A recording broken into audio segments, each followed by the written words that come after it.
নতুন কাহিনী, বিক্রম বেতাল, গল্পে গাথা মঞ্জুরি, বিক্রম বেতাল, সবার মনের রূপকথা, বিক্রম বেতাল, স্বপ্নেরই ঝরা পাতা।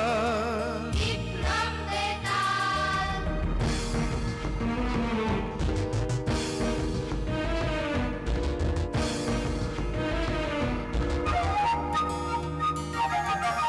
জীবনের মোড়কে গল্প হাজার, নীল লাল সাদা কালো রঙের বাহার, কল্পনায় রূপকথায় মিলে একাকার, তাই নিয়ে আসছে পর্দায় এবার বিক্রম বেতাল, বিক্রম বেতাল, বিক্রম বেতাল, বিক্রম বেতাল, বিক্রম বেতাল।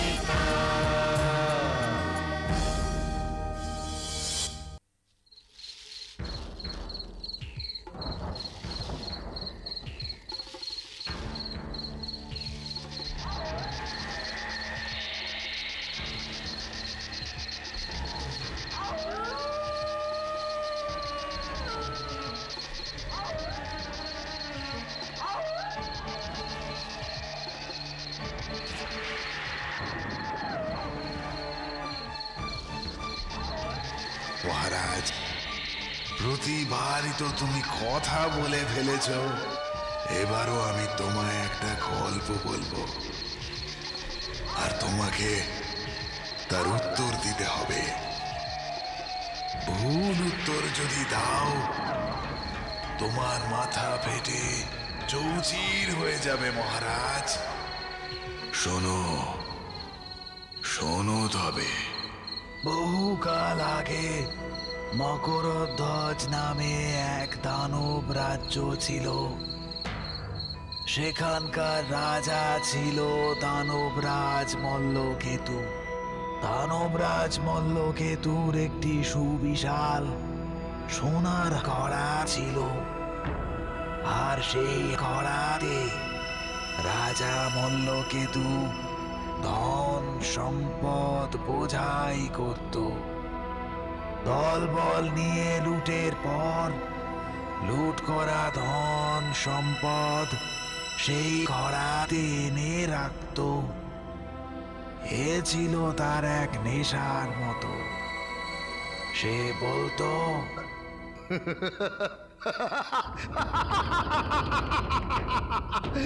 ওই সোনার ঘোড়া যতদিন না ভর্তি করতে পারছি ততদিন শান্তি পাবো না, তাই আরো আরো সম্পদ চাই। কিন্তু মহারাজ, সারা দুনিয়ার প্রায় অর্ধেক সম্পদই আমরা লুট করে এনে রেখেছি, কিন্তু তাতেও তো অর্ধেকও ভর্তি হলো না। এত সম্পদ কি এই পৃথিবীতে আছে মহারাজ? তবে তোমাদের রেখেছে কিসের জন্য? খোঁজ করো, খোঁজ করো।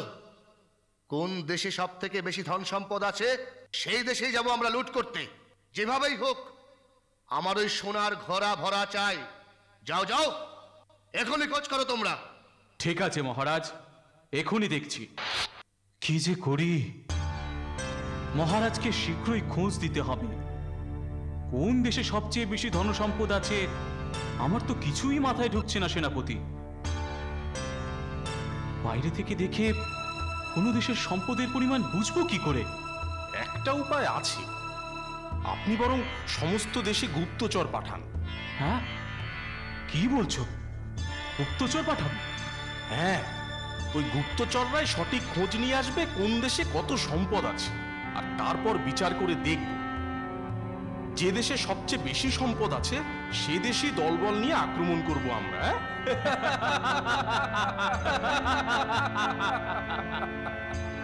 ঠিক বলেছ সেনাপতি, ঠিক বলেছ।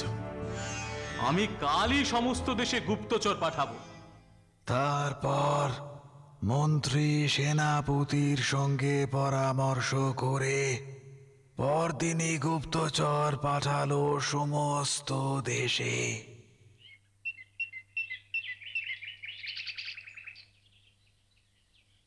আর এদেশে থেকে কোনো লাভ নেই, দরিদ্রতায় ছেয়ে গেছে। দূর দূর। সত্যি দুবেলা আহার জুটছে না ঠিক মতো। এভাবে কি আর থাকা যায়? না না না না, এদেশে আর নয়। চলো চলো, এদেশ ছেড়ে অন্যত্র চলে যাই। না, এদেশে লুট করে কিছুই পাওয়া যাবে না, প্রজারাই খেতে পায় না ঠিক মতো। না না না, ফিরে যাই। হ্যাঁ, এ কি মহারাজ, এবারও আপনি হারলেন?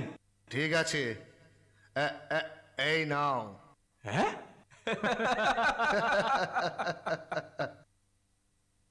মহারাজ, এভাবে ধন সম্পদ জুয়া খেলে ওড়াবেন না। থামুন মহামন্ত্রী, যতক্ষণ না জিততে পারবো ততক্ষণ আমি খেলবো। এই, শুরু করো সেনাপতি। মহারাজ, আমার কথা শুনুন, এভাবে অর্থ ব্যয় করলে রাজকোট শূন্য হয়ে যাবে একদিন। হয়ে যাক, আমি না জিতে খেলা বন্ধ করব না। হ্যাঁ, হ্যাঁ? মহারাজ আবার হারলেন। না, এ রাজ্যে রাজা তো জুয়া খেলেই সব সম্পদ শেষ করে ফেলেছে। এ রাজ্য লুট করে কিছুই পাওয়া যাবে না। যাই যাই, ফিরে যাই। না, চারিদিকে প্রাচুর্যের ছাপ নেই, একেবারেই সাধারণ। মনে তো হয় না এ রাজ্যে তেমন কিছু সম্পদ আছে বলে। সত্যি মহারাজের তারিফ করতেই হয়। তা যা বলেছ ভায়া, উপরে কোনো চাকচিক্য নেই। যত সম্পদ সব গচ্ছিত করে রেখেছেন ভবিষ্যতে অসময়ে যাতে কাজে আসে। সেজন্যই না সেবার ওই বন্যায় যখন জমি জমা ঘর বাড়ি সব ভেসে গেল, তখন আমরা নিশ্চিন্তে দুবেলা দুমুঠো খেতে পেলাম। নয়তো কি বিপদেই না পড়তাম বলো। হ্যাঁ, তা যা বলেছিস। আচ্ছা, মহারাজ এত সঞ্চিত সম্পদ কোথায় রাখেন বলো তো? উমা, তুই এটাও জানিস না? রাজ্যের উত্তরে পাহাড়ের নিচে যে জঙ্গল আছে, সেইখানে মাটির নিচে সে সব সম্পদ গচ্ছিত আছে। হ্যাঁ, আমি শুনেছি সেখানে নাকি মাটির নিচে সোনার শহর আছে, সোনার বাড়ি, সোনার রাস্তাঘাট। আরো শুনেছি মণি মুক্ত নাকি পথের ধারে নুড়ি পাথরের মতো ঘোরাঘুরি যায়। আমি তো শুনেছি ওই সোনার শহরে এত সম্পদ আছে যা দিয়ে একটা গোটা রাজ্যকে ঢেকে ফেলা যায়। তাই নাকি?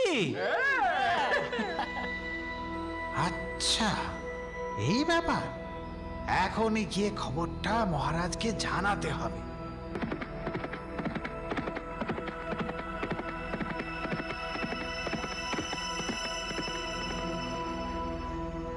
মহারাজ, মহারাজ, এসো এসো মহামন্ত্রী। কি কোনো সন্ধান পেলে?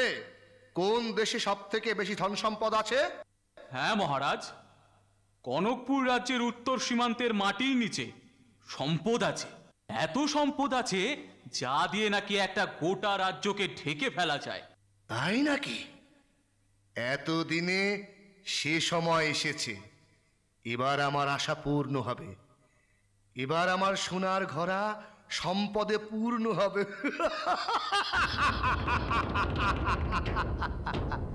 সেনাপতি মহারাজ, এখনই এখনই সেনা প্রস্তুত করো। যথাজ্ঞা মহারাজ।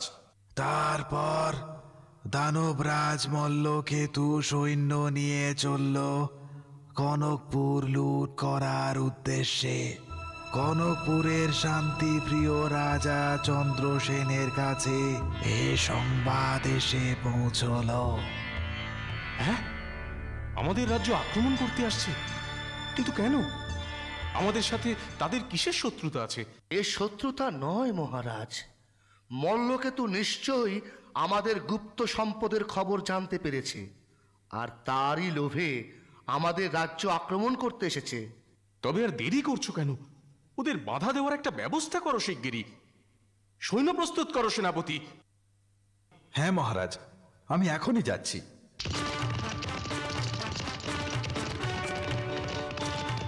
আরো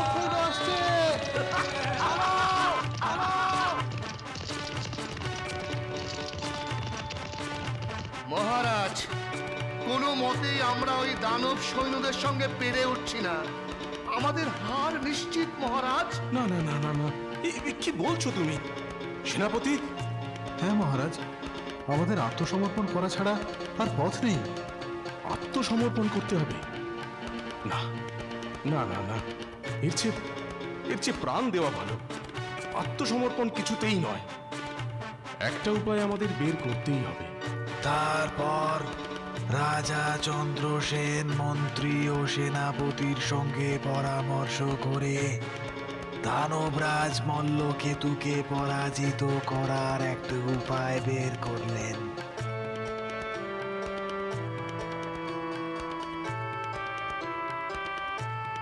দাঁড়াও, দাঁড়াও তোমরা।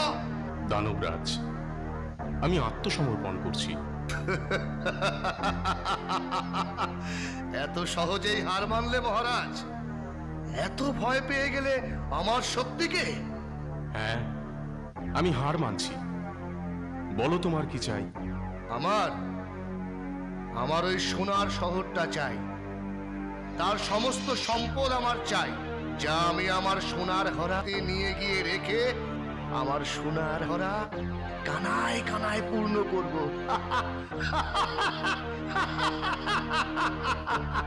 ঠিক আছে, আমি সমস্ত সম্পদই তোমায় দেব, কিন্তু একটা শর্তে। কি শর্ত? শর্ত এই যে এ সম্পদের সমস্তটাই তোমায় একেবারে নিয়ে যেতে হবে, এবং নিজেকে এসে সকলের সাথে দুবার বা তিনবারে নিয়ে গেলে চলবে না। এই কথা? ঠিক আছে, সৈন্যরা তোমরা আমার সঙ্গে এসো। আমরা ওই সোনার শহর থেকে সমস্ত সম্পদ নিয়ে দেশে ফিরবো।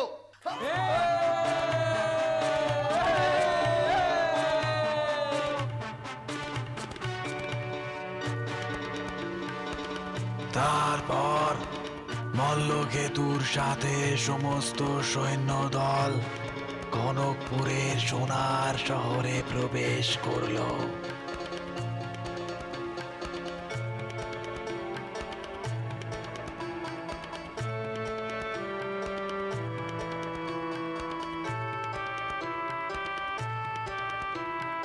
সেনাপতি, দ্রুত দ্রুত, দেরি করো না। হ্যাঁ মহারাজ। কত সোনা, কত মণিমুক্ত, আয় সব নিয়ে চল, একটা কিছু যেন পড়ে না থাকে।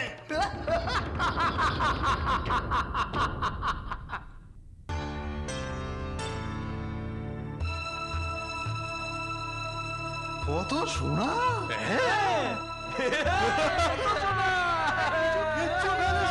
নিয়ে চল, নিয়ে চল।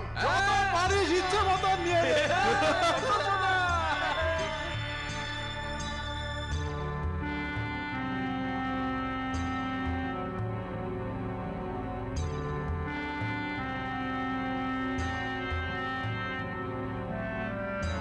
শোনা চাই।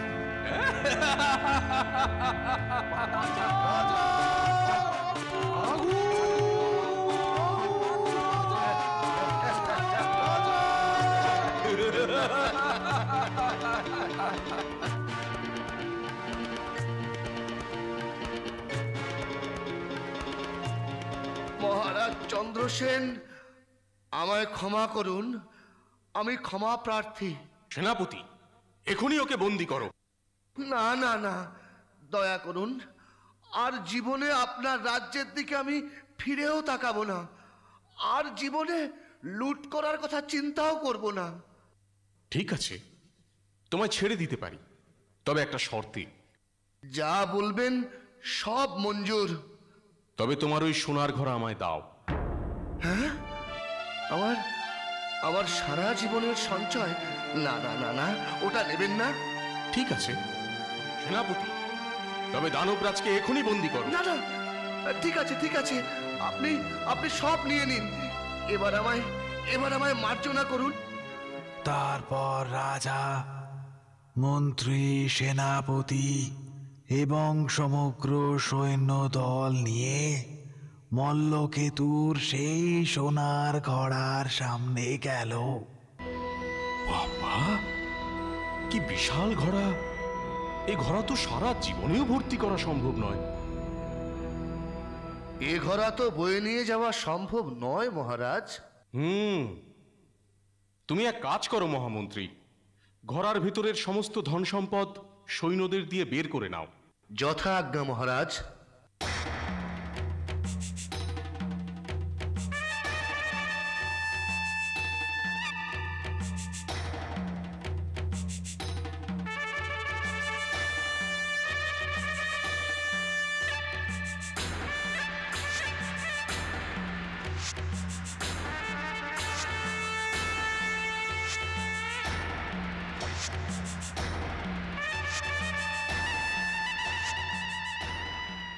মহারাজ, ঘোড়া থেকে সমস্ত সম্পদ বের করে নিয়েছি আমরা। বাহ, খুব ভালো। শোনো মহামন্ত্রী, এবার সেই সব সম্পদ সমুদ্রে ফেলে দাও। হ্যাঁ?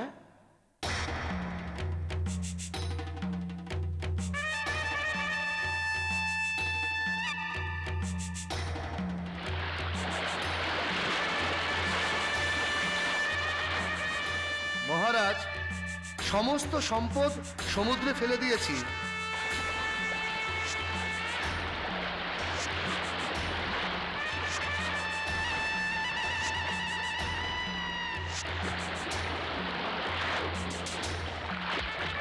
হ্যাঁ মহারাজ, সমস্ত সমস্ত ধনরত্ন সমুদ্রে ফেলে দেওয়া হয়েছে। ঠিক আছে, এবার ওই খালি ঘোড়া নিয়ে আমরা আমাদের রাজ্যে ফিরব। মহারাজ, ঘোড়ার সম্পদ যদি না নিলেন তবে ওই খালি ঘোড়া নিয়েই বা কি করবেন? ওই সোনার খালি ঘোড়ায় আমাদের রাজ্যের শস্য মজুদ থাকবে। ওই খালি ঘোড়া হবে আমাদের শস্য ভাণ্ডার। বলো তো মহারাজ, রাজা চন্দ্রসেন ওই সোনার ঘোড়ার অত সম্পদ সব জলে ফেলে দিতে বললেন কেন? আর ওই খালি ঘোড়ায় কেনই বা শস্য মজুত করার সিদ্ধান্ত নিলেন? কেন বললেন ওই সোনার ঘোড়া হবে শস্য ভাণ্ডার? বেতাল, মহারাজ চন্দ্রসেন জানতেন ওই ঘোড়ার সম্পদ যদি তিনি তার কাছে রাখেন তবে মল্লকেতু কেন যে কোনো দেশেই তার লোভে তার রাজ্যকে আক্রমণ করবে। এই সম্পত্তির ফলে নিত্য অশান্তি শুরু হবে রাজ্যে। যে ধন সম্পদ দেশে শান্তি এনে দিতে পারে না, প্রজাদের মনে শান্তি আনতে পারে না, তার কি প্রয়োজন? তাই তিনি সমস্ত সম্পদ সমুদ্রে ফেলে দিতে আদেশ দেন। আর তারপর সোনার ওই খালি ঘোড়াটি রাজ্যে নিয়ে যেতে বললেন, তাতে সমস্ত রাজ্যের শস্য মজুত করবেন বলে। মহারাজ জানতেন আসল সম্পদ হলো জমিতে ফলা সোনার ফসল, যা দেশবাসীর দুবেলা আহার জোটাবে, পেট ভরাবে। তাই সেই ফসলই আসল সম্পদ। আর সেই সম্পদের যথার্থ মর্যাদা দিতেই তিনি সোনার ঘোড়াকে শস্য ভাণ্ডার করার কথা ঘোষণা করেন।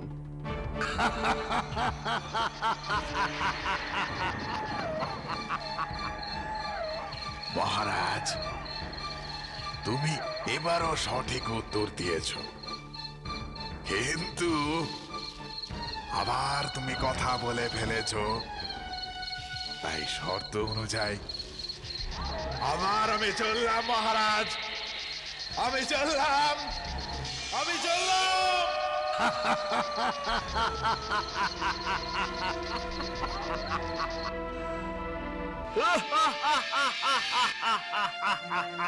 বেতাল, বেতাল যেও না, দাঁড়াও দাঁড়াও, আমি আসছি বেতাল, যেও না, আমি আসছি বেতাল।